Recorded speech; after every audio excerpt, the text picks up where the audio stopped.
Okay, so day 6, Genesis 16, 17, and 18. Now Sarai, Abram's wife, had borne him no children, but she had an Egyptian maidservant named Hagar. So she said to Abram, "The Lord has kept me from having children. Go, sleep with my maidservant. Perhaps I can build a family through her." Abram agreed to what Sarai said. So after Abram had been living in Canaan 10 years, Sarai his wife took her Egyptian maidservant Hagar and gave her to her husband to be his wife. He slept with Hagar and she conceived. When she knew she was pregnant, she began to despise her mistress. Then Sarai said to Abram, "You are responsible for the wrong I am suffering. I put my servant in your arms, and now that she knows she's pregnant, she despises me. May the Lord judge between you and me." "Your servant is in your hands," Abram said. "Do with her whatever you think best." Then Sarai mistreated Hagar, so she fled from her. The angel of the Lord found Hagar near a spring in the desert. It was the spring that is beside the road to Shur. And he said, "Hagar, servant of Sarai, where have you come from and where are you going?" "I'm running away from my mistress Sarai," she answered. Then the angel of the Lord told her, "Go back to your mistress and submit to her." The angel added, "I will so increase your descendants that they will be too numerous to count." The angel of the Lord also said to her, "You are now with child, and you will have a son. You will name him Ishmael, for the Lord has heard of your misery. He will be a wild donkey of a man. His hand will be against everyone, and everyone's hand against him. And he will live in hostility toward all his brothers." She gave this name to the Lord who spoke to her. "You are the God who sees me," for she said, "I have now seen the one who sees me." That is why the well was called Bir Lai Roi. It is still there between Kadesh and Bered. So Hagar bore Abram a son, and Abram gave the name Ishmael to the son she had born. Abram was 86 years old when Hagar bore him Ishmael. Genesis 17. When Abram was 99 years old, the Lord appeared to him and said, "I am God Almighty. Walk before me and be blameless. I will confirm my covenant between me and you and will greatly increase your numbers." Abram fell face down, and God said to him, "As for me, this is my covenant with you. You will be the father of many nations. No longer will you be called Abram. Your name will be Abraham, for I have made you a father of many nations. I will make you very fruitful. I will make nations of you, and kings will come from you. I will establish my covenant as an everlasting covenant between me and you and your descendants after you, for the generations to come, to be your God and the God of your descendants after you. The whole land of Canaan, where you are now an alien, I will give as an everlasting possession to you and your descendants after you, and I will be their God." Then God said to Abram, "As for you, you must keep my covenant, you and your descendants after you, for the generations to come. This is my covenant with you and your descendants after you, the covenant you are to keep. Every male among you shall be circumcised.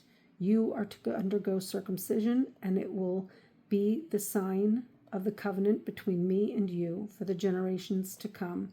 Every male among you who is 8 days old must be circumcised, including those born in your household or bought with money from a foreigner, those who are not your offspring.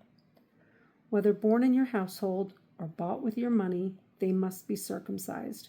My covenant in your flesh is to be an everlasting covenant. Any uncircumcised male who has not been circumcised in the flesh will be cut off from his people. He has broken my covenant." God also said to Abraham, "As for Sarai, your wife, you are no longer to call her Sarai, because her name will be Sarah. I will bless her and will surely give you a son by her. I will bless her so that she will be the mother of nations. Kings of peoples will come from her." Abraham fell face down. He laughed and said to himself, "Will a son be born to a man 100 years old? Will Sarah bear a child at the age of 90? And Abraham said to God, "If only Ishmael might live under your blessing." Then God said, "Yes, But your wife Sarah will bear you a son, and you will call him Isaac. I will establish my covenant with him as an everlasting covenant for his descendants after him. And as for Ishmael, I have heard you. I will surely bless him. I will make him fruitful and will greatly increase his numbers. He will be the father of 12 rulers, and I will make him into a great nation. But my covenant I will establish with Isaac, whom Sarah will bear to you by this time next year. When he had finished speaking with Abraham, God went up from him. On that very day, Abraham took his son Ishmael and all those born in his household and bought with his money every male in his household and circumcised them as God told him. Abraham was 99 years old when he was circumcised, and his son Ishmael was 13. Abraham and his son Ishmael were both circumcised on that same day, and every male in Abraham's household, including those born in his household or bought from a foreigner, was circumcised with him. Genesis 18. The Lord appeared to Abraham near the great trees of Mamre. While he was sitting at the entrance to his tent in the heat of the day, Abraham looked up and saw 3 men standing nearby. When he saw them, he hurried from the entrance of his tent to meet them and bowed low to the ground. He said, "If I have found favor in your eyes, my Lord, do not pass your servant by. Let a little water be brought, and then you may all wash your feet and rest under this tree. Let me get you something to eat so you can be refreshed and then go on your way, now that you have come to your servant." "Very well," they answered, "do as you say." So Abraham hurried into the tent to Sarah. "Quick," he said, "get 3 seahs of fine flour and knead it and bake some bread." Then he ran to the herd and selected a choice tender calf and gave it to a servant who hurried to prepare it. He then brought some curds and milk and the calf that had been prepared and set those before them. While they ate, he stood near them under a tree. "Where is your wife Sarah?" they asked him. "There, in the tent," he said. Then the Lord said, "I will surely return to you about this time next year, and Sarah, your wife, will have a son." Now Sarah was listening at the entrance to the tent, which was behind him. Abraham and Sarah were already old and well advanced in years, and Sarah was past the age of childbearing. So Sarah laughed to herself as she thought, "After I am worn out and my master is old, will I now have this pleasure?" Then the Lord said to Abraham, "Why did Sarah laugh and say, 'Will I really have a child now that I am old?' Is there anything too hard for the Lord?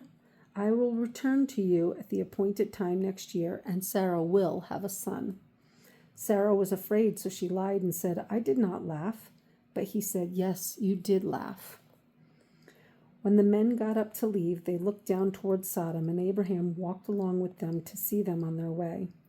Then the Lord said, "Shall I hide from Abraham what I am about to do?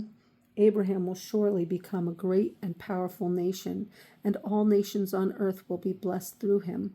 For I have chosen him, so that he will direct his children and his household after him to keep the way of the Lord by doing what is right and just, so that the Lord will bring about for Abraham what he has promised him."